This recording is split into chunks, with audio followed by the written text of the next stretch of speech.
Look at these disabled dogs.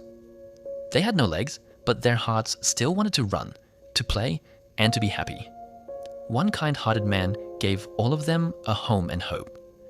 Then, one by one, he built small wheelchairs for them. If any wheelchair was broken, he fixed it with his own hands. And the moment he fitted the wheels on them, magic happened. Now they are running happily, playing with full energy, and living their life with freedom. Because love and hard work never give up. If this video touched your heart, please like and share. Subscribe for more beautiful rescue stories.